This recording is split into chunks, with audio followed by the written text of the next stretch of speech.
بسم الله الرحمن الرحيم. الحمد لله رب العالمين، والصلاة والسلام على رسول الله وعلى آله وأصحابه أجمعين، وبعد. ولا ليال، السلام عليكم ورحمة الله وبركاته. مكتبة إسلامية إيمانتا waxaa farxad weyn u ah inay idiin soo gudbiso duruus ku saabsan taariikh nololeedkii nebiga salawaatullaahi wasalaamuhu calayhi. waxaana soo jeedin doona fadiilatu sheekh mustafa xaaji ismaaciil. alhamdulillahi rabbil aalamiin, wassalaatu wassalaamu calaa rasuulillaah. allahumma waffiqna lima tuhibbu wa tardaa, wa ba'd. assalaamu allaahi calaykum waraxmatullahi wabarakaatuh. ikhwati fi lcaqiida, oga sharaxno tilmaamno sirada nabiga calayhi salaatu wasalaam, kaasoo runtii ahaa un darisay walaaladu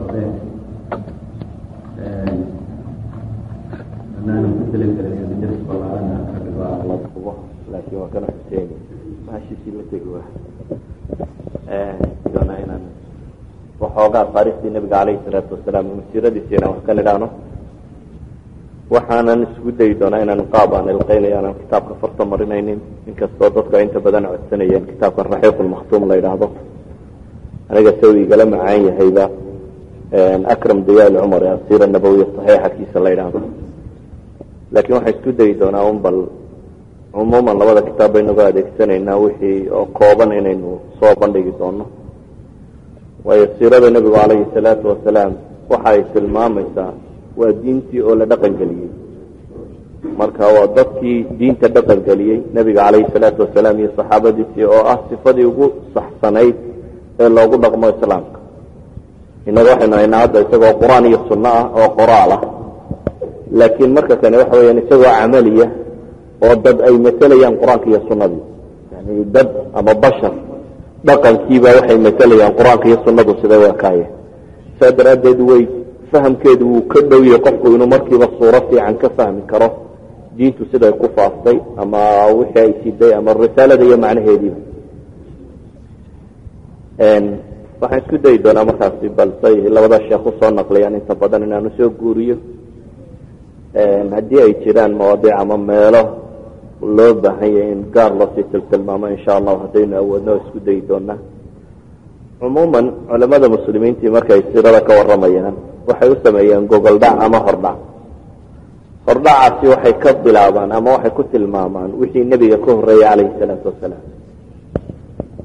hordhaca waxaa looga dan leeyahay inay dadku fahmaan bulshadii uu nebigu u yimi caynka u ekay, si aada u garan karto inta ay guurtay bulshadani markii dambe siday u ekaatay. yani waxaad qiimeyn fiican sawiri kartaa nebigu calayhi salaatu wasalaam iyo saxaabadii uu soo saaray iyo mujtamacii muslimiinta ee kawanmay siday u ekaadeen inta uu u jiray mujtamacii hore ee jaahiliga ahaa. oo markaad ka jaahiliga ah suuraddiisa aragto ayaad garanaysaa dadkani inta ay guureen inta ay leekayn. waxaa kaloo runtii dhadhawaanaya aad garan kartaa maadaama mujtamac nooca u egba la raray oo islaamnimada ay bedelka inuu jirin mujtamac dunida mid ilaa in la rari karo ay ku xidhan tahay sida alla inoo wariyo subxaana watacaala juhdi uu bixiyo dadka diinta tan ugu yeedhaya. qaybtakay ka waramayaan culamada taariikhda islaamiga ah qorta qaarba sibay u tilmaamaan, qaarkood ilaa aadam bay isku dayaan taarikh muujisa inay kasoo sheegaan. yani min aadam kutubu taarikh in badan oo ka midi nebi aadam bay kasoo bilaabaan, qaarkood waxay ka bilaabaan dhulka iyo cirka iyo sidii alla u sameeyey waa ka ilaa ay soo gaarsiiyaan. laakiin taariikhahaas hore qadiimka ah waxoogaaga yare waxyigu sheegay mooyaane inta badani maxfuud maaha. sidaa awgeed labadan kitaabe horteena yaalla midba inbuu soo koobaya, laakiin waxay isku dayi doonaan inaan si fudud u wada guud maro. kow, ummadda carbeed iyo dhulkay degto waa dhul macruufa.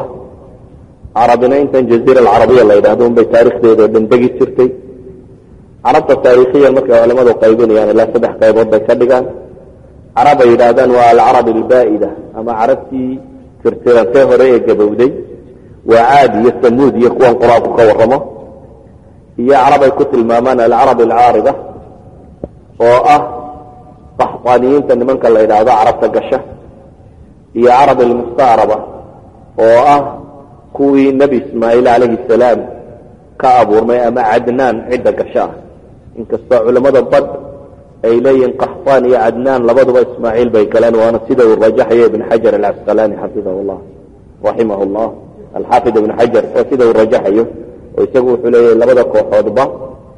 qaxtaan waa min aali naabit ibnu ismaaciil buu qabaa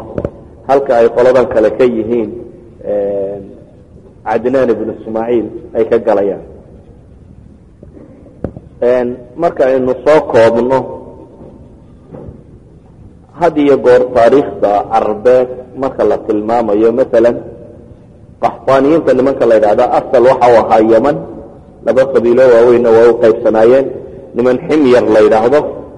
iyo niman kahlaan la odhan jiray kahlaan inta badan waa guureenoo shaam iyo masar iyo dhulkaasi dadkii degi jiray markii dambe ayay u badnaayeen ximyar inta u badnaa dadka meesha tan ku soo hadhay carabta kale ee mustacrabka ee cadnaaniyiinta loo nisbaynayo waa carabta markaasi nebi ismaaciil si daba uga abtirsata nebi ismaaciilna waa ina nebi ibraahim calayhim assalaam nebiyullaahi ibraahimna saynu taariikhda ku wada hayno dhulka ciraaq buu ka soo baxay ama dhulka ciraaq buu u dhashay dabeetana falastiin buu u hijrooday kadibna wuxuu yimi maka halkan markii dambe laga sameeyey waxaanu keenay saynu wada naqaano xadiidkii bukhaari ku yaallay ibnu cabaas uu warinayay mawquufka ibnu cabaas ku ahaa siduu sheegayey haweenaydiisii haajiro la odhan jiray iyo ilmihii ay dhashay oo nabiyullaahi ismaaciil calayhi salaam labadoodaasi ayuu maka keenay dabeetana maka ayuu kaga tegey isagoo aan waxba uga tegin uga tegay oo qura sibraar biyoah iyo mid timira ama laba weeloo midna biyo ku jiraan midna timiri ku jirto oo u sheegayna inuu ilaahay subxaana watacaala amray inuu halkaas ka tago sida aynu taariikhda ku haynana la tilmaamaa ibraahim inta la hubo 4 jeer oo dambe ayuu meeshaasi kusoo noqday yani markaa hore ismaaciil keenay mar labaad ayuu yimi oo markan ay nusuusta qur-aanka ka warramaysa uu rabay inuu qalo ama inuu gowraco wiilkii ismaaciil ahaa falama aslama wasallahu liljabiin وناديناه أن يا إبراهيم قد صدقت الرؤيا إنا كذلك نجزي المحسنين إن هذا لهو البلاء المبين وفديناه بذبح عظيم مركا الله سبحانه وتعالى كقول رميه ويقول هذا كتاب التوراة هايساسا أما كان يمكن التوراة كشيء سفر التكوين كودنا وكشيء ودورية تبنشير مركاها نبي الله إسماعيل marlabaadkii uu ku soo noqdayna waa markay axaadiista ka warramaysaa inuu yimi oo dabeetana u yimi isagoo nebi ismaaciil ka maqan yahay gurigiisii oo gabadhu qabay uu ugu yimi dabeetana uu weydiiyey xaalkoodii siduu yahay oo ay sheegatay markaasi in dhib badani ay haysato nolosha ay cidhiidhi ku tahay oo yidhi waa tegayaa inankaygii fariintaa gaarsiiye waxaad ku tidhahda aabbaha wuxuu ku yidhi catabada albaabka ama kaabada guriga ka bedel ayuu ku yidhi aabbaha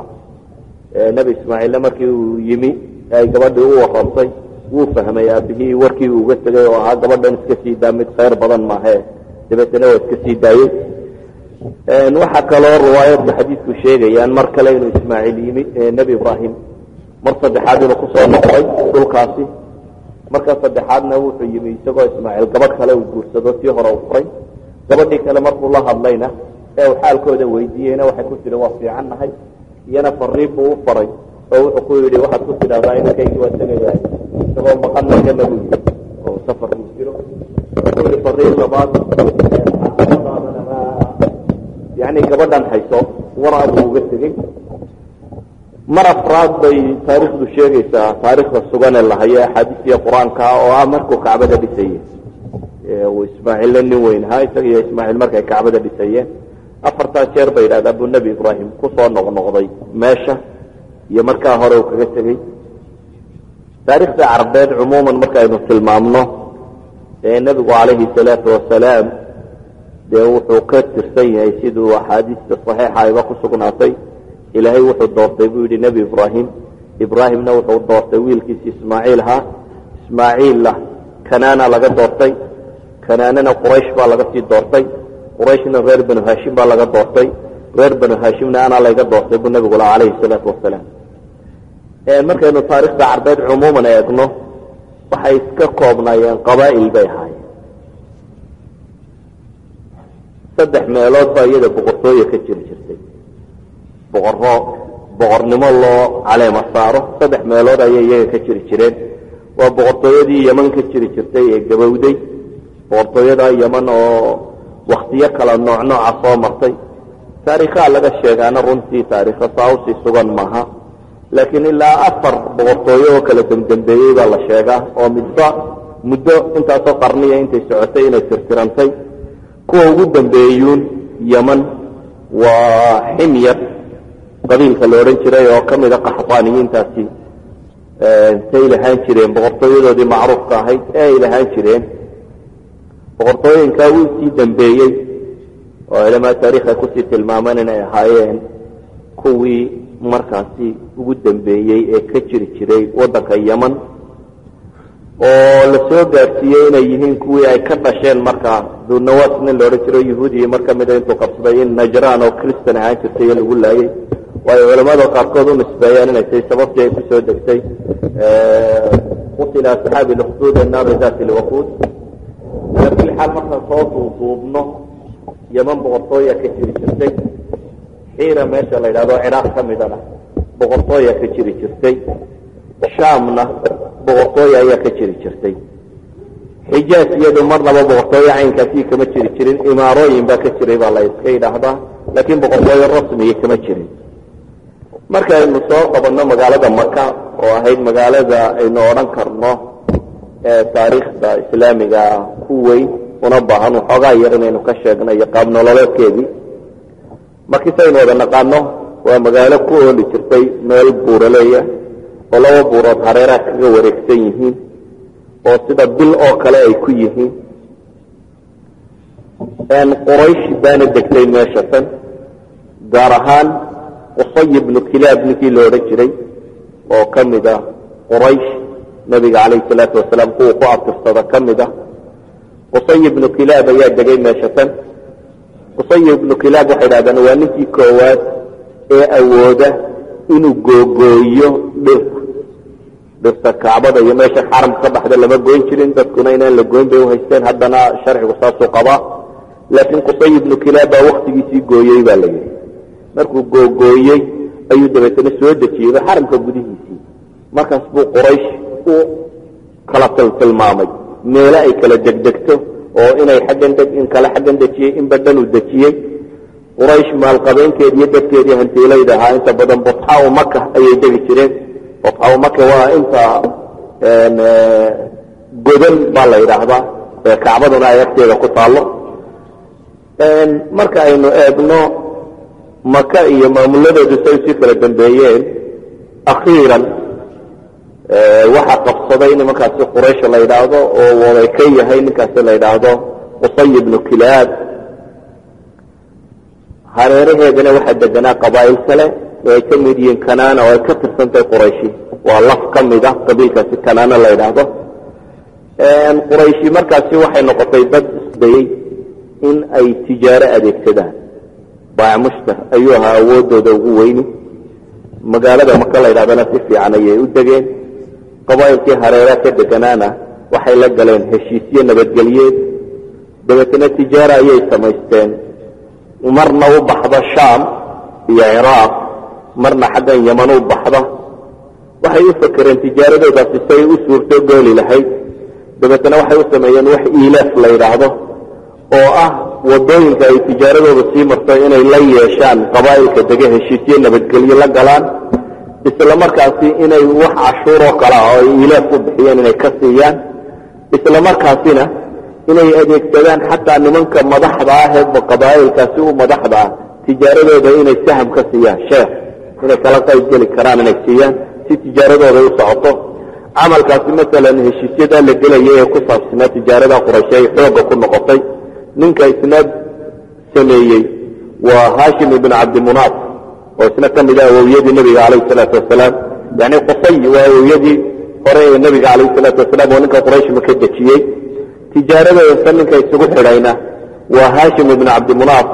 oo isna ka mida nabiga calayhi salaatu wasalaam awowyadii tijaarada yani iqtisaadka marka markaynu soo duuduubno wuxuu u salaysnaa kow qayb tijaara yahay sanaacada ama farsamada waxaa la yidhahdaa aad bay ugu yaray waxoogaa hubkay samaysan jireen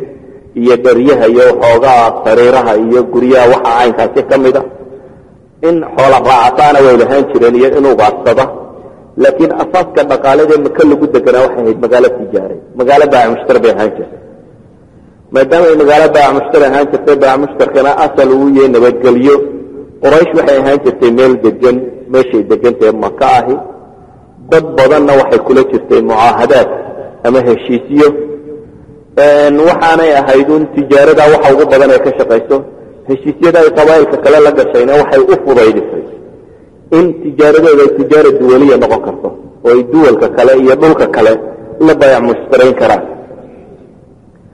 weliba dagaaladii ka dhaxeeyey persia iyo romaniska ama labadii dowladood ee waaweyn ee markaa jiray ina waxay carqalad geliyeen dariiqii iyaga u dhaxeeyey tijaariga ahaa ee isku xidhayay yurub ama waqooyigaas oo dhan iyo asia dariiqa isku xidhaa inta badan sham iyo ciraaq iyo dhulkan baa la mari jiray dagaaladii labadaa dowladood u dhaxeeyey baa xidhay taasi waxay sababtay baa lasii yidhaahdaa in can ariiqi marka uu aada u xoog bato tijaaradu inay marto oo masalan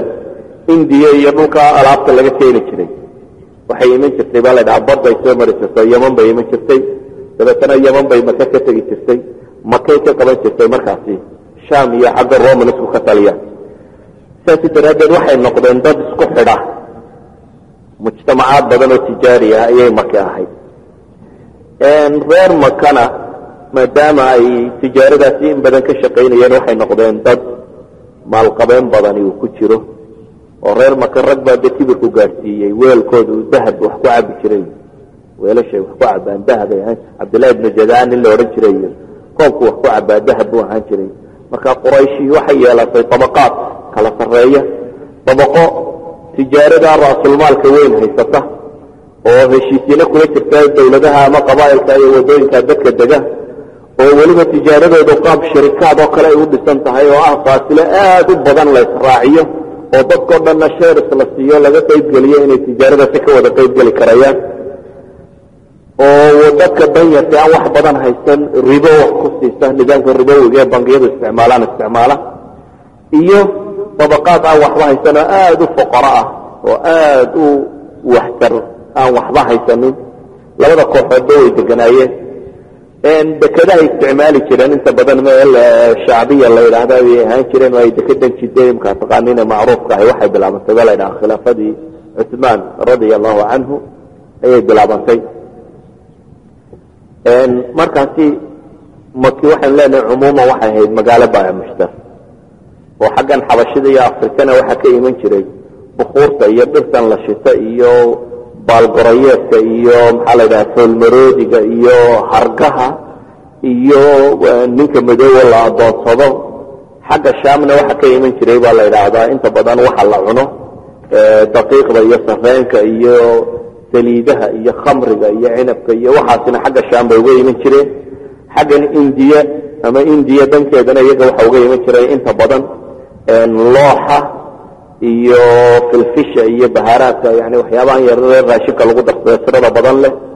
dharka iyo xariirta iyo waxaan la tolo weelasha waxaasina inta badan waxay ka iman jireen dhanka kan indiya tijaaradaas bay udhaxeeye siyaasadda quraysheedna cumuuman waxay ahayd siyaasad ku salaysan deganaanshiyo iyo in loo dhimriyo iyo heshiisyo in la galo oo may ahayn dad dagaal badan waayo taarikhta quraysh waxay yidhaahdaan qabla intaanu nebigu iman calayhi salaatu wasalaam ee aanay dagaalka u xidhxidhan horteed taarikh ahaan waxaa loo hayaaba 4 dagaal waxay galeen 4 dagaalna waa xuruub iltijaar afarta la odhan jiray 4 dagaalna inta badan waxaa la yidhaha munaawashaad yaryar baaba iska ahay yani dagaallo xataa aada u waaweyn may ahayn ee dagaallo waxoogaa loolama yaryar oo aan saa usii badnayn buu ahaa saa daraaddeed waxaa la yidhahdaa qurayshi intan ka horeysay islaamka may ku badnayn dagaalka siyaasadooduna waxay ku salaysnayd in dadka heshiis iyo tijaarada in shirka laga siiyo iyo lacag iyo qaabkan fudaydka ah ayay ku salaysnayd weliba waxa kaloo siinayeyna mudnaan kale waxay deganayd markas diiniyo dadku diin ahaan buu uga dambeeyey markas diiniya ayay deganayd ودي دينتي النبي إبراهيم لقد حلي وحي كسو حري ماشي وسيا لي إن كستو مركي دنباء وقت جاي خزاعين كتلينيين ماشة أي دين تقلبين قارهان كي اللي ورنتري عمر بن لحي الخزاعي وحديث الصحيح يبقى يكسو أرصي إنه النبي يقول هاكا وحانا كيساقوا النار حيدمه يسكد دبا وريقا يبو النبي والتلمامي يعني أهل النار كمدي هاي نكا كاني ونكي كوالي أصنام تكينا مكة صنم كي هو باللورين تريبو كسو يبسد الشام دبتنا طورتا كسو قاطوه كاني كدبنا أصنام بدن بالا كاني إلى إيا كعبة أغاق كيدا والنبي عليه الصلاة والسلام كدب إيا سدح بقولي اللحظة صنم سدح بقولي اللحظة صنم ولا عابده صنم مضات إيا وحا سوى تربته قاركود نجحلنا قريبا هاي قاركود حتى واحد كاهيدون مال يربورو كاغنو نجحون كوروكتين مثلا سنمدي أساسيا إليه وقوي مروية سفوية مالها يالي ككوري يرونو قوصنو نجحن سارتاران تاي أيها هاي سنم عابد كريا وحا كان نجد سياب بخاري وشيغي يا حديث كياب الرجال وطارة دي صحابي اللي رسل وسلمامي وكي شيغي يعني تفكو سي سنم عابد كريا وحا كان حد زي سجاده ولها مركا أنه وينو حتى نجح انت نعيد كورو بالنابان والنافان يقول لسنابو إذا مركا يسكود اكنا إذا دخل مركا لقول لسنابو يسكود عيد يري أي سنين دقح وكلاوة كاتوان وصنبهان وعابد الشرم يعني حد مركا حتى دقح لوايين أنا لقول لسي شري عيدة إنه يسوير بكتون وحا أبطي أصنام تاسي هي عبادات تاسي لها المعلى سنة راسي مركا إنه وصوان نقولنا مغالة مكاية باسمه هي قابته وصل السنين waxaan leenahay kacbada ay deganaayeen baa dad badan ay kaga dambeeyay oo Quraysh manzila ay ku haysatay markayna eegno Makka iyo dadkii u kala dambeeyay Jurhum ayaa taariikhda inta la hayo kuwii ugu horeeyay ahay Nabi Ismaaciil baa ugu yimi agaarkooda iyagoo degan dabeetana Khuzaa'a dabeetana Quraysh baa degtay Quraysh waliba Qusay ibn Kilaab ninka la yiraahdo markayna eegno taariikhda maanta la hayo kama badna mesela adabka jaahiliga Carabeed iyo waxa marka la eego ilaa 150 sanadood qabla islaam tamacneedu waxa weeyaan 400 iyo waxoogaagii meelahaasi ay u badan tahay taariikhdu wixii ka dambeeyay si fiican loo hayo ee meesha tan taalay waxaana bilaabay uu ninkaasi Qusay ibn Kilaab loo oran jiray markuu meesha tan degay Qusay ibn Kilaab markuu dhirtan googooyay Quraysh meesha dajiyay oo inta maalqabeenkina magaalada meesha gudaheeda ay sii deganay dacaladeedana inta aan waxaysan baa inta badan deganay wadaa'iftii diiniga ahaydna isaga ayaa reerkeeda u qaybqaybiyay ama carruurtiisii Qusay ibn Kilaab waxa ugu weynaa uu meesha tan ka sameeyay waxa ka mid ahaa daaru nadwa oo ah guri ay Quraysh ku shirto oo la isugu yimaado oo taladeedu ka go'do gurigaas iyo runta ay yiraahdaan waa waxyaabii saaciday inay markii ahaato meel nabadgelyo ka salaysan waayo mar haddii la hayo meel waayeelku inta isugu yimaado lagu shiri karo arrinta lagu gortan karo qadiyad kastoo dhacda mar haddii ay soo gaari karto waayeelku loo soo gaarsiin karo waa arrin inta badan nabad iyo xal ku dhamaan karta Qusay ibn Kilaab marka waxyaabaha aan ka sameeyay waxa ka mid ahaa daaru nadwa meesha la yiraahdo oo uu ka sameeyay guri yar oo xagga albaabka Kacbada u furan oo ay odayada Quraysheed oo Falistaan lagu shiro waxa ka mid ahaa inuu liwaada Quraysheed isagu markaasi gacanta ku dhigtay oo inaan dagaal gari karin Quraysh la liwaadana ay hayaan mooyaane waxa ka mid ahaa yani xijaabada oo ah furahan Kacbada in iyagu haystaan iyo sadanada iyo cid u wadaadada ay intan oo dhan iyagu gacanta ku hayaan waa xijaabadii oo ka mid ah rifaadada wax la yiraahdo rifaadatul hujaaj oo xujaajtu markay yimaadaan waxa waxaysan in diyaafo loo sameeyo meel ay wax ka cuni karaan dadkan soo xajeeyay xajku waa cibaadadkii uu ka tagay Nabi Ibrahim marka alayhi salaam ilaa Nabi Ibrahim taanu bal loo soo xajeeyay marka hatta inta Nabi Muhammad alayhi salatu wasalaam inuu wala xajeeyay laakiin xajkii la qalday shirkiyaad iyo waxaan diinta ka mid ahayn lagu daray ayaa joogay marka xujaajta iyo dadkan isugu yimaada ayuu wuxuu sameyn jiray diyaafa meel xawd ay tacbaan oo biyo uu macaaneeyo timir iyo zabiib ugu daro iyo cunno la siiyo wuxuu sameeyay yani siqaayat alxaajka rifaadada xijaabada waxaasoo dhanna isaga gacanta ku hayay baa la yidhaahdaa iyo abuurtiisii qaar ka mida buu gacanta usii geliyey مثلا دار ندوها وسميو كلبا ليدا الباب الى حق مسجد الكعبه وسي جيدا وماشي امورتا دغالكا iyo nabadda iyo waxa sida lagu gaami jiray waa meesha ay ku sameyn jireen cuquudoodi مثلا وحي هشيس أما جور هالنقطة أما هشيس يدا دقالة يوحن لك لا باع مشترك الصعدها هاتو وحانا فدي جريبا لدى ملأ القوم مدى حواوين تغيرك من أفرتن كيري مفردي تنسرين بيشاقان علماء التاريخ مركي كور والرميان داروا مشهورة بايحي runtii qusay ibnu kilaab ninkaa la yidhaahdo quraysh ka tirsanaa magac weyn buu ku yeeshay quraysh dhexdoodii caadaadkii iyo dhaqamadii iyo wixii uu gooyey qurayshna diin bay ka dhigteenba in sidooda loo raaco aan waxba laga qasin ama ha noqoto siduu ugu qaybqaybiyey arrimahaasi maamulka ah ama ha noqoto wixii caadiya dhaqan uga tegey talkii waxay ka dhigteen uun wax diin oo kala ah oo sideeda loo ilaaliyo gaar ahaan nimanka odayada ee quraysh ninkaas wixii uu go'aamiyey iyo go'aamadii waagaa la qaatay sideeda ayaa loo qaatay isaga dabadiina waxaa soo baxay runtii rag ka mid ah abnaadiisii ama dadkiisii oo ka mid yahay haashim ibn cabdimunaaf oo ka mid yahay almutalib oo ka mid yahay cabdilmutalib oo ka mid yahay abaa aalib oo dhammaantood aan odhan karno waxay sii kala dhaxleen inay sii haystaan wixii uu aabahood ka tegey ee ku saabsiibnaa qadiyadaasi maamulka maalan haashim ibn cabdimunaaf ibnu qusay yani qusay waa awowgii waa ninkii bilaabay heshiisyadana in lacag loo qoro dadkan wadooyinka ee tijaaradooda ay martaan ilaafka waxaan loo bixiyey ee ka dhigay tijaaradii quraysheed inay noqon karto mid duwaliya oo ka baxsan meesha yaroo dhan waana ninkii uu qoday baa la yidhaha ceelal badan buu sameeyey reer mako ay ka cabbaan walaalkii oo almutalib ahaa ayaa ka dhaxlay markuu isagu dhintay qabsaday mutalib wuxuu ku caan ahaa baa la yidhahdaa nin dulmiga neceb buu ahaa nin akhlaaqda fiican dadka fara buu ahaa nin cibaado badan buu ahaa quraysh markaa oday ay ka dambeeyaan buu ahaa waxaa ka mid ahaa haashim inankuu dhalay ee mutalibna adeerka u ahaa ee loo bixiyey cabdilmutalib magaciisa caadiga shayba baa la odhan jiray oo waxaa la yidhahdaa haashim ayaa qabtay baa la yidhahdaa haashim markuu guursaday wiil dhalay ayuu ka tegey wiilkii uu dhalay wuxuu kaga tegey yani isagoo yar ayuu haashim dhintay dabeetana odaygan mutalibaba waa dambe loo sheegay isagoo wiilkii 6 jir meelaha maraya ama weynaaday wuu doono wuu soo qaaday markii uu keenayna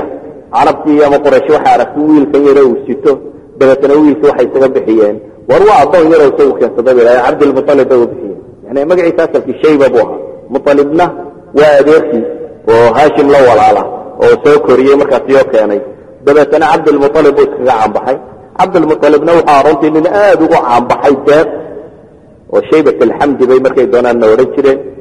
waanu kaloo ku caanbaxay waa ninkii u qoday mar labaad ceelkan zamzamka ah yani zamzamko nabiyullaahi ismaaciil ayaa ka tegey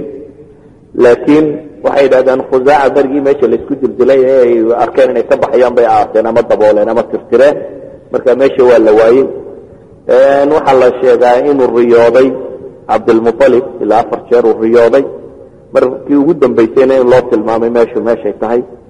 riyadaasi sanad xasana bay runtii ku soo aroortay ilaa caliy ibn abi aalib ka soo aroortay dabeetana ceelkan buu u qoday ceelkii zamzamka markuu qoday ee soo saarayna waa muran dambaa ka yimi oo quraysh baa ku qabsatay quraysh markay ku qabsatayna qaab bay u garnaqsadeen cala kulli xaal insha allah waa laga yaaba inay mar dambe aynugu soo noqoto waxaan uga jeednay intan aynu ka warramayno oo dhan cumuuman inaynu ka waranno qaabkay u dhisnayd magaalada maka iyo sidii loo joogay laakiin taariikh ahaan marka laga warramayo taariikhda had iyo goor waxay ka bilaabaanuun nebiga calayhi salaatu wasalaam dhalashadiisii maadaama taarikhdeenu dee nebiga unay ku salaysantahay calayhi salaatu wasalaam inta ka horeysa waxaad moodaa inaan wax badan laga sheegin ama wax badan dadku ka odhanin waxa ugu badanee laga warramaa un inay tahay nebiga calayhi salaatu wasalaam iyo dhalashadiisii mararka ugu badan waxa kale laga warramaa waa zamzamka iyo sidii uu qodmay iyo in la tilmaamo un ma'aasirtan reerkii uu nebigu ka dhashay inay reer meesha magaca ku ahaayeen hadduu yahay odaygii qusay ee magaalada degaankeeda iyo waxa kan calayhi salaatu wasalaam marka laga warramayo nasabkiisa nasabkiisu 3 qaybood buu u qaybsamaa. qayb culamaa'i taariikh ama culamaa'i siira dhammaanteed way isku waafaqsan yihiin, qaybna aad bay isugu khilaafsan yihiin, qaybna iyada waxa laga sheegaaba waa iska war kutirkuteena. 3 qaybood aynu tilmaamayna waxa weeyaan qaybta ilaa cadnaan inta la gaadhayo, cadnaan inta la gaadhayo oo 21 awow ka tirsan, 21 ka tirsan culamada taariikhda soo warisa dhammaantood way isku wada waafaqsan yihiin. yani nabiga in la odhan jiray moxamed ibnu cabdillaahi ibnu cabdilmuطalib ibnu haashim ibnu cabdimunaaf ibnu qusay ibnu kilaab ibnu mura ibnu kacb ibnu laayi ibnu haalib ibnu fihr. fihr waa ninka quraysh la yidhaahdo. fihr markaasi 10 buu ka soo tirsadaa, xagga dambe cadnaan iyo fihrna 10 kale sii kala tirsadaan. 21kaas iyaga waa la isku wada waafaqsan yahay, waxaanay u badantay inay haabitiin. marka cadnaan laga bilaabo ilaa iyo nabi ismaaciil la geynayo aad baa khilaaf badan u jira, yani taariikh kala badan oo aad u kala gedisan oo aan isku xidhnayn ayaa markaasi la tiriya. laga bilaabo weeyaan cadnaan ilaa iyo inta la gaarsiinayo ismaaciil ama ibraahim. xagga kasii dambaysana dee markaa kasii muran badan inaad nebi ibraahim u abtirisay ilaa aadam aad gaadhsiisaana kutub taariikh ama kutub siira intaba way qoraan. maalan waxaan filayaa inay cadnaan maalan iyo ismaaciil meelahaasi ilaa 40 baan u malaynaya inay udhaxaysiiyaan, laakiin intaa dambe oo dhami waa iska murankeedu uu iska tiro badan yahay, si qurana uma wada tilmaamna. markaynu hore uga soconno inta tan waxaynu u gudbi karnaa waxyaabaha ugu caansan. waxaa ka mid ah bi'ru zamzamka iyo qodistiisa oo aynu nidhi waxa ugu asaxsan riwaayadda ibnu isxaaq laga warinayo ee caliy ibn abi aalib gaadhaysa, sanadkeeduna xasan yahay, ee sheegaysa inuu ku riyooday cabdilmuطalib oo marafaadkii in loo tilmaamay. ama aafaarta sheegaysa wixii uu ka soo saaray iyo kullaha waa riwaayo daciifa bay yidhahdaan. yani waxyaabo badan bay sheegaano uu meesha ka soo saaray oo ceelka markuu qodayo calaamado loo sheegay waxyaabo ka soo saaray. kuwa aafaarta ku soo aroortoo dhami waa daciif, wax badanna runtii ma sheegayaan. afarka labaad ee inta badan la sheegaa waa qisadii wakhtigii uu nebigu dhashay calayhi salaatu wasalaam ee caamulfiilka ah. qisat lfiil iyada waxaynu naqaanaa qur-aanka sugay, alam tara kayfa facala rabuka biasxaabi lfiil, qur-aanka ayaa sugay. culamada taariikhda qortaana waxay ku tilmaamaan inay ahayd 570 ama 571kii miilaadiyada, tan imka 2001 maraysa. marka 570 qaarkoodna waxay ku tilmaamaan 571kii meelahaasina. qisadaas duuduubkeedoo dhan markaynu isu soo geynana waxa ay sheegaysaa yani bacdi saxaaba ayaa laga warwariyaa, laakiin saxaabada laga wariyey waa saxaabo yaryar oo iyaga iyo qisada tan ilaa 50 sannadood meelahaasi ay u dhaxaysay. laakiin waxaad garan kartaa un aafaar ka hadhay oo qisadan la wada yaqaan inay jirto. maalan caaisha radiyallahu canha waxay sheegaysaa inay soo gaadhay, yani waa sanad saxiix, sanad xasan oo ku soo aroortay. caaisha oo kale maalan waxay sheegaysaa inay soo gaadhay oo ay aragtay iyadu maroodigii abraha ninkii waday iyo kii saaiska u ahaaye maydhmaydhi jirayba labadaasoo indhoolayaalo magaalada dawarsaday inay soo gaadhay. yani maroodiyada nimankii waday nima ka mida weeyaan oo indhoolayaala oo dawarsada inay soo gaadhay. maalan saxaabi yaroo la odhan jiray qabat ibnu shaym baan filaya, isna wuxuu sheegayaa inuu soo gaadhay inay hooyadii tustay isagoo yar oo caruura, hooyadii inay tustay saaladii uu dhigeen maroodiyadii nimankaasi wateen oo midabkeedu xataa isbedelay. laakiin isaguna waa caamulfiilka waxoogaa buu ka horreeyey, yani wiil yaroo waxoogaa jira sanawaad ah ayuu ahaa. isna waa tirmidi baa warinaya. calaa kulli xaal qaraa'in badan baa tilmaamaysa. ama qisadu siday u dhacday, khulaasat lqowl waxaa la sheegaya nin abraha la odhan jiray oo xabashi ahaa markay dhul badan sameeyeen oo isku dayeen carabtan ku sii socota kacbadan u xajisay in laga duwo ay u taag waayeen ayuu meel sameeyey meeshii waxay soo wariyaan riwaayadkaas inkastoo aanay xooganayn in nin carbeed kiniisadii intuu sameeyey kiniisadii waxun kaga sameeyey calaa kulli xaal wax kastaba ha ahaatee ninkan abraha la yidhaahdaa wuxuu ku talagalay inuu duulo oo uu soo dumiyo abraha markaa waa nin xabashiyeed oo yaman xukuma xabashidu 2 jeer ayay yaman kolba gumaysatay marka waa mar ka mid ah kooxda tan abraha uu joogay waa markii dambe ayaan rajaynaya abraha wixii ka sii dambeeyey waxaa qabsaday yaman persia marka nabigu calayhi salaatu wasalaam markuu soo baxay ee nebinimada lagu soo dejiyey bershiyan baa haystay yaman eeraan baa haysatay waqtiga ay xabashidu haysatay meesha tan ayuu ciidan diray ciidankaasoo ugu talagalay inuu kacbada soo dumiyo laakiin ciidankaasi markii uu soo gaadhay maka duleedkeeda oo bilxas meesha la yidhaha markuu soo gaadhay baa la yidhahdaa bay fadhiisteen maroodiyadii marka xagga kacbada loo dareeriyana way fadhiistaan haddii jiha kale loo sii daayana wuu iska dareeraan meeshii iyagoo joogana ilaahay baa ku soo itixaamay tayran abaabiil tarmiihim bixijaaratin min sijiil shimbirahaasi duulaya ee dhagxanta la dhacaya ayaa yimi shimbirahaasi dhagxantii bay dadkii la dhaceen dadkii badh meeshii bay ku dhinteen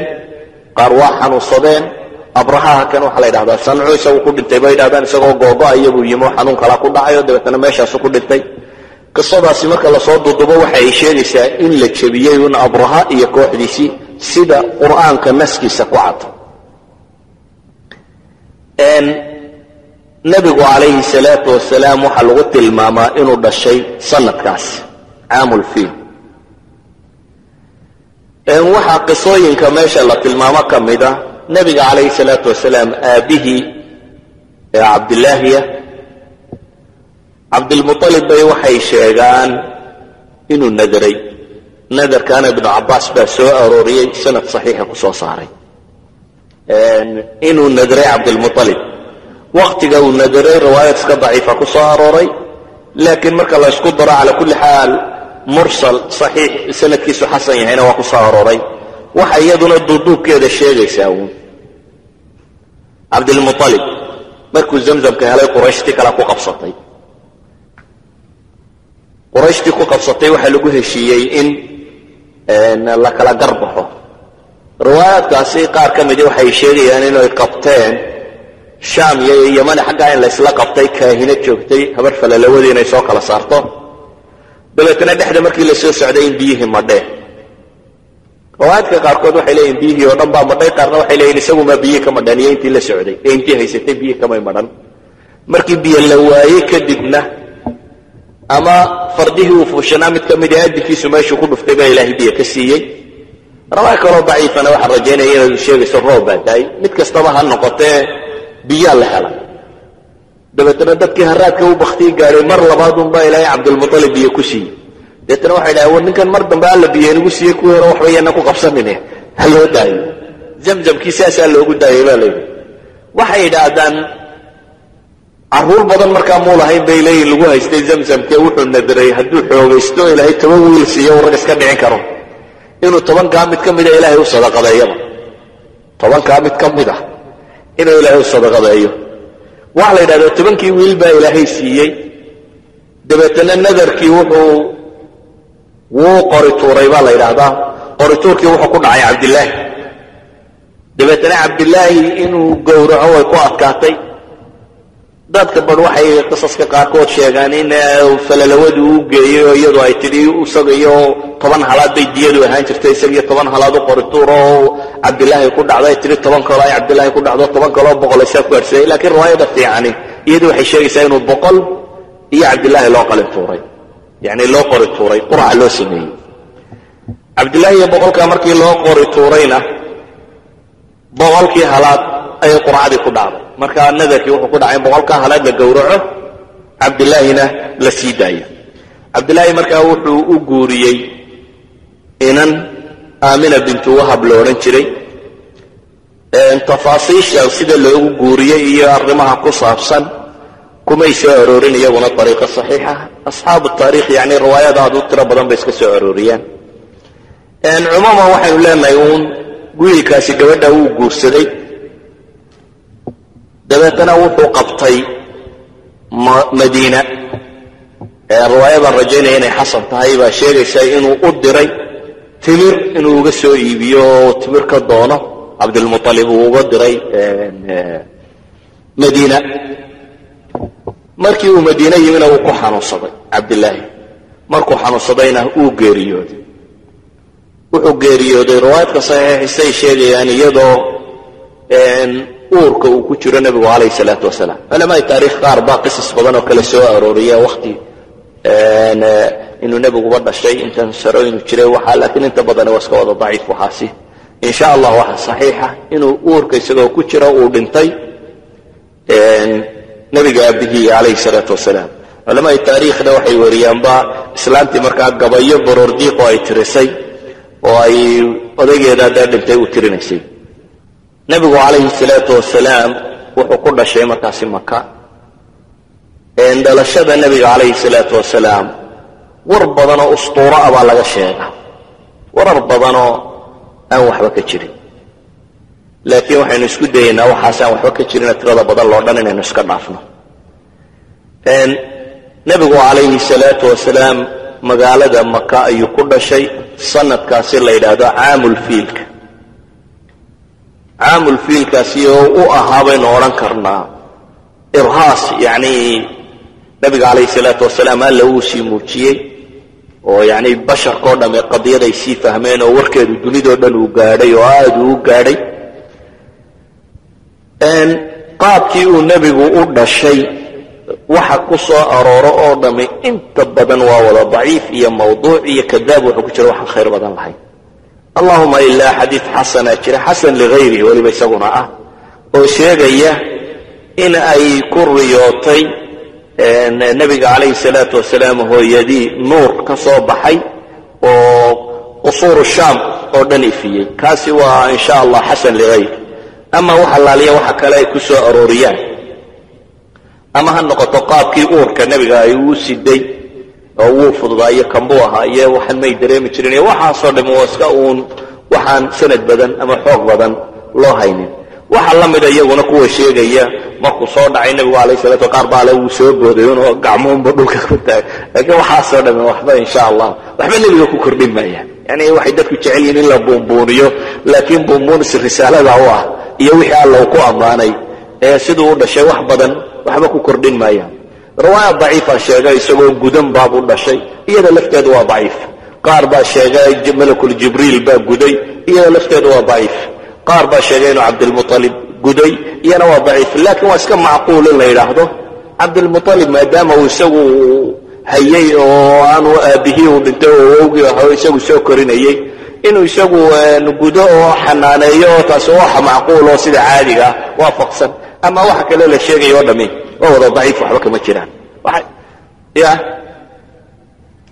waxa kaloo la mida waxyaabaha axaadiista daciifka tirada badan le ama mawduuca kadaabinta badani ku jiraan lagu soo arooriyo jin baa yeedhiyey oo wax sheegay ama sanamadii iyo macaabidii wathaniyiinta o dhan baa daadatay ama boqortooyadii kisre iiwaankeedii baa soo dhacay ama buxayradii yaree saawo la odhan jiray baa biyo laga waayey ama dajla yani wax badan bay sheegaan laakiin kullu haadihi wax ka soo qaad male saasi daraaddeed waxaasoo dhan waa iska dhaafaynaa waxaynu ku daynaynaa inuu nebigu dhashay calayhi salaatu wasalaam hooyo ilmo caadiya siday u umushayna in loo umulay inuu nebigu calayhi salaatu wasalaam taariikhdii uu dhashay waxa ay culammada taariikhda qora isku wada waafaqsan yihiin wakhtiga la yidhaahdo caamil fiil laakiin maalin muu ka dhashay waa qadiyad iska muran badan maalan saaxib araxiiq almakhtuum wuxuu isagu leeyay mid waa laisku wada waafaqsan yaho axaadiis saxiixa ku soo arooray inuu nebigu isniin dhashay iyadoo taa muran kuma jiro inuu nebigu calayhi salaatu wasalaam maalin isniineed dhashay iyadoo wax murani kuma jiraan axaadiis saxiixina waa ku soo aroortay waana saas bay ku sugan tahay sanadkaasi caamulfiil inuu dhashayna waa inta badan culamada taarikhda waa isku wada waafaqsan yihin laakiin goormay ahayd waxa mashhuura oo aad u caanbaxday oo dadku inta badan u haystaa inay tahay 12 ربيع الأول وصيده ومشهور سن لكن وحقوا صحيح ما جران ابن إسحاق أي سوء أروريي 12 ربيع الأول إني تهي ابن إسحاقنا سنة سوغن كمو سوء أرورين على شدس النبي عليه الصلاة والسلام إني 12 كيدا حيد الواقدي وهذا قسي ضعيف سن يسوي حساء أروريا إني هي 10 ربيع الأول أبو معشر السندي نيكا الله يرعاه علماء الحديث أكتر يسجن ضعيف كأه إنك سبايد عدام بصير بو في المغازي كوها سيدا واقدي وكله اسنو حساء أروريا لبدي ربيع الأول صاحب الرحيق المختوم وحساقه قاطي محمود باشا الفلكي وذاك الله يرعاه تحقيقي سيدا وكشيغي waxay baadheen isniintu meesha ay kaga dhacaysay rabiic alawalkii sanadka ku beegnayd dabeetana waxay yiraahdeen isniintaasi waxay ku beegnayd 9kii rabiic alawal qoladaasina iyagu waxay ku tagtay iyagu aan taariikh ahaan daliil soo aroorinayeen soo waxay aroorinayeen ay tahay uun min hayta taariikh isniintaasi goorbay ku beegmaysay ayay eegeen maalmahaasi dabeetana waxay qaateen inay ku beegmaysay 9kii rabiic alawal dhankan kale marka la sheegay bay yiraahdeen waxay ku beegmaysaa 20kii ama 22kii Abriil 517kii sida uu qirayo weeyaan Muhammad Suleyman al-Mansufuri isku soo duuduub waxa loo badan yahay inuu Rabiicul Awwal qaybteeda hore waqti kamid ah dhashay nabiga kaleey salaatu wasalaam laakiin bidabdi mid ma jirto walidaalika ragan mawlidka wadwadaya waxa kani meel laba hubin bay u mawlidsanayaan yani in mawlidsato waxa ka horeysa inaad maalintii inay tahay la garto laakiin waxay ahayd hadii sunna la rabo in isniinta sunna ah la soomo kaasa ku filan yani nabiga kaleey salaatu wasalaam marka la eegayo mesela qadiyada mawlidka ku saabsan dhalashada ku saabsan mu taadiminti ku saabsanay taariikhda maalinta ka ahayd ee waxa la weyneeyay maalinta toddobaadka maalinta ka ahayd idan haddaad rabto nabiga kaleey salaatu wasalaam weyneyntiisi wuxuu nabigu weyneeyay maalintu dhashay oo isniina mawlidkeenu inta badan isniinba kuma beego mar jimcaynu mawlidna mar khamiis baynu mawlidna mar laakiin asalku waxa weeyaan in la mawlido uma ahayd maalin isniineed isniintuna waa inaad soonto qaabka loo mawlidana waa kaadi qaabka uu nabigu jideeyayna waxa weeyaan in maalinta isniinta ee wiig walba ku jirta inay sunno tahay in la soomo oo hada yakfiina ama wax la leeyahay waxa kale soo arooray isagu wax badan oo sanada ma laha waxa timi nabiga kaleey salaatu wasalaam marka uu dhashay cidii naas nuujisay hooyadii mooyaane yaa kale naas nuujiyay xadiidka saxiixa ah wuxuu ku soo arooray marka hore inay naas nuujisay Thuwayba gabadhii la oran jiray oo ahayd gabadh adoona oo uu leeyahay adeerkii Abi Lahab ninka la oran jiray ee nabiga kaleey salaatu wasalaam ku colka ahaa markii uu nabinimada nabiga la siiyay markanuu nabigu yaraaya dhashay unda inaan adeerkii dhalay uu buu arkayo waa boonbooninayay markaas gabadh adoona uu lahaa oo ilma dhashay oo naas nuujinaysa ilmaheedii buu u keenay oo yiri naas nuuji waana gabadhaasi tii naas nuujisay Xamsana walidaalika baa nabiga kaleey salaatu wasalaam iyo adeerkii Xamse naas nuujinta walaalay ku ahaayeen Xamse iyo nabi Muhammad kaleey salaatu wasalaam naas nuujinta walaalay ku ahaayeen oo labadaba waxa wada naas nuujisay Thuwayba islaanta la oran jiray waxa timi Halima Saadiya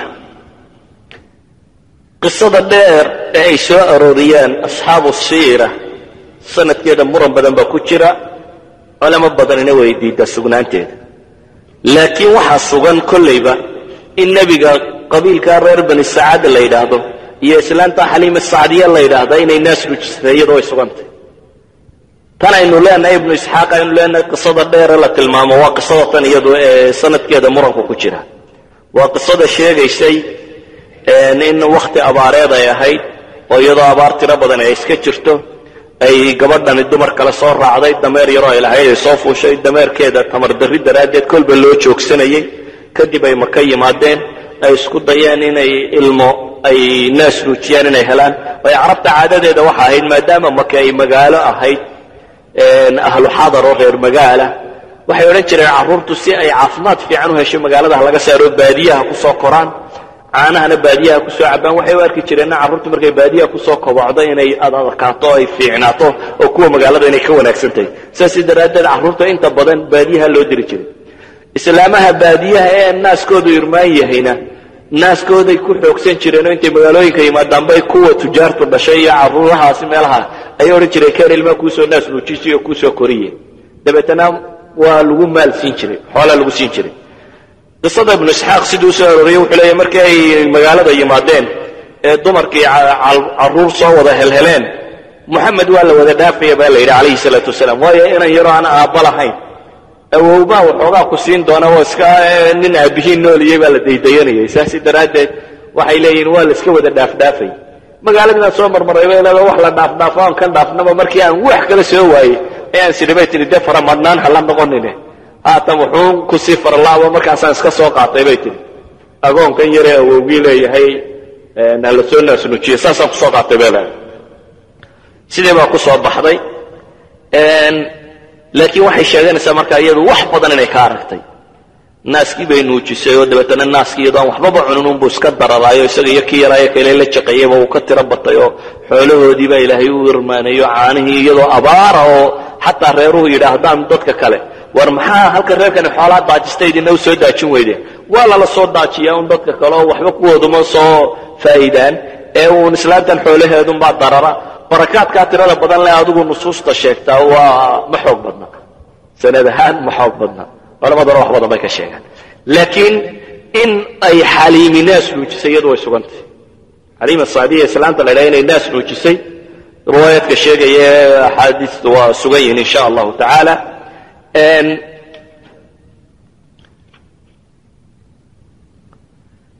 intii ay islaantan uu la joogayna nabiga calayhi salaatu wasalaam waxa dhacday mucjisadii laabtiisa dilaacinta nabiga calayhi salaatu wasalaam axaadiista saxiixa iyaduna waxay sugaysaa 2 jeer in jibriil uu qalay mar waa markii israa wal mi'raajka marna waa markan uu yaraa markan uu yar yahay ee uu qolada tan la joogay xaliima saadiya gurigeeda uu joogay waxa ay nusuustu sugaysaa in nabiga calayhi salaatu wasalaam oo ciyaal kale la cayaaraya sida xadiiskii saxiixu muslimkaba ku yaalay inuu jibriil u yimi isagoo ciyaal kale la cayaaraya dabeetana jibriil inuu legday inuu dabeetana laabtiisa dilaaciyey in qalbigiisa wadnihiisa la soo saaray wadnihiisa dabeetana calaqa xinjir yar inuu ka soo gooyey xinjirtaasi inuu yidhi waa xaddu shaytaani minka waa qaybta shaytaanu nafta ku leeyahay yacni qof kastoo bini aadama malaguna waa la xidhiidhaa shayaatiintuna way la xidhiidhaa lama khayrka lagala xidhiidha iyo mid sharka lagala xidhiidhaa jira kaa sharka lagala xidhiidhaa markaa nebiga isaga laga saaray calayhi salaatu wasalaam jibriil markaa wuu qalay wuxuu ka soo saaray wadnihiina calaqada yar xinjirtaa yar buu ka tuuray dabeetana wuxuu ku sheegay inay tahay xaddu shaytaani minka wuu maydhay tusti dahaba oo maa u zamzam ay ku jiraan ayuu ku maydhay dabeetana uma la'amah dib buu isugu geeyey meeshiisii buu ku celiyey seerjarigaasi ama qalliinkaasi waxaa sameeyey malakul jibriil axaadiis saxiixaana ku sugan inuu jibriil u sameeyey qalitaankaasi carruurtii yaryaraydna waa carartay markaasi oo islaantiiba u tageena waxay yidhaahdeen wiilkii yaraa la dil oo dee waxay arkeen halkaa isagoo lagu legdayey waa markii dambe islaantii soo carartayna waxay u timi nabiga calayhi salaatu wasalaam oo midabkiisii isyaro bedelay ila waa nin qalliin lagu sameeyey dabeetana anas ibnu malik oo xadiidka warinaya wuxuu leeyahay tolmadii raadkeeda waan ku arki jiray buu yidhi nabiga calayhi salatu wasalam anas waa ninkii wiilkii yaraayee u shaqayn jiray nabiga calayhi salaatu wasalaam markii uu nabigu u hijrooday madiina 10 sannadood oo madiina joogu nabiga khaadimu ahaa anas ibnu malik saxaabiga la yidhahda markaa wuxuu leeyahay nabiga waan ku arki jiray buu leeyahay halkii uu ka tolay malakul jibriil khaydka waan arki jiray buu yidhi meeshaas xaliima saadiya markii ay aragtay in wiilkii dee arrimahan in ay ku soo kordheen bay u cabsatay dabeetana way soo celisay masaladaa sheegaysa inay u cabsatay musnadu imaamu axmed bay ku soo aroortay laakiin sanadka ayaa laftiisa wax laga yaro tilmaamaa nin baa la yidhaha muddo la soo cancaneeyey baa ku jira in sha allah sanadku waa xasan haddii ninkaa cancanadiisa oo tasriixa la helo على كل حال إسلام تاسي وحي كعب سطي ما دام ياركتي ويلكي وحي كل عي يودن ويعب سطي وحي استري الماء يوحقون نقنن هذا به خير كودي استقعل دي بيوسو عليسا وحي كانتي مركاسي مقالة دي مكة هيدا يكسو عليسي وحانا يقعنتك قليسي مركا خير كودي هو يدي بقى عنت اللي قليه هو يدينا مركي مدير هاي سيبا ويجاريوتي وحي قبط طيبا الله يلادا مكة وسوقع مدينة سوقع بطي يدور ربطي ابتياشي إذا أمد ويلك ابتياشي إنا يسوق تسطو إسلام مركاسي إنا يسوق اكتو حباشي أوليه ده